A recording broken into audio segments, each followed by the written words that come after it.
You touched something, maybe it was an old shed, a dusty cabin, a bag of rice in the garage. You didn't think twice, but somewhere in that dust was a killer. And here's the terrifying part, by the time you feel sick, it might already be too late. This is hantavirus, and today I'm going to tell you exactly how to survive it. Most people have never heard of hantavirus, and that's exactly why it's so dangerous. It doesn't spread person to person. You can't catch it from your friend.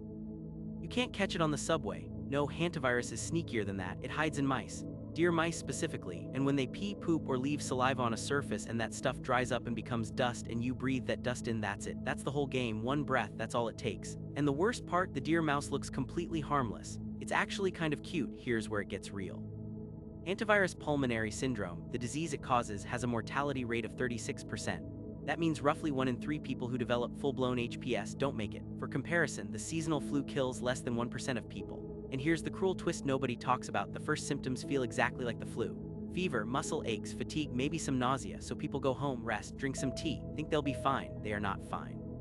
Because 3 to 5 days after those first symptoms, your lungs start to fill with fluid, you can't breathe, your blood pressure crashes, and you go from "I think I have a cold" to the ICU in less than 48 hours. That escalation, that's what makes hantavirus a silent assassin. So how do you survive it?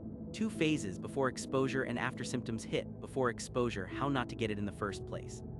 Number 1, if you're cleaning a space that's been closed off like a cabin, shed, garage, or storage unit, do not sweep or vacuum first. That kicks up dust. That dust could kill you. Instead, wet it down with a disinfectant spray. Bleach solution works. 1.5 cups of bleach per gallon of water. Spray everything, let it sit, then wipe it up with gloves and a mask. Number 2, wear gloves and an N95 or better respirator, not a cloth mask, not a surgical mask.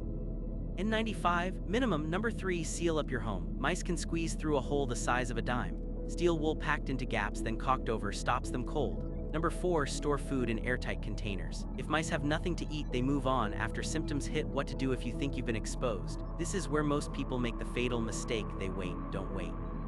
The moment you've been in a rodent-contaminated area and you start running a fever, muscle aches, or feel short of breath, you go to the emergency room, not urgent care, the ER. You tell them specifically, "I may have been exposed to hantavirus." Because here's the truth, there is no cure, no antiviral, no vaccine. The only treatment is supportive care, oxygen, fluids, sometimes a ventilator. And the earlier you get that care, the better your odds. People who survive hantavirus, they got to hospital fast. But here's what I want you to take away from this: hantavirus sounds terrifying.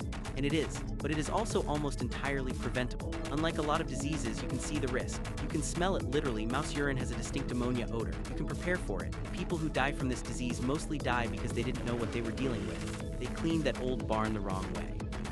They didn't know that innocent little deer mouse was carrying something deadly. But you know now, and knowledge is the only vaccine we have. So next time you walk into that dusty old cabin, that abandoned garage, that storage unit you haven't opened in 2 years, you're going to stop. You're going to grab your gloves, your N95, your disinfectant spray, and you're going to do it right. Because the scary truth about hantavirus isn't that it's unstoppable, it's that it's underestimated. Share this with someone who spends time outdoors, hunting, camping, or doing property cleanouts. You might literally save their life. I'll catch you in the next one. Stay safe, stay informed, and never underestimate what lives in the dust.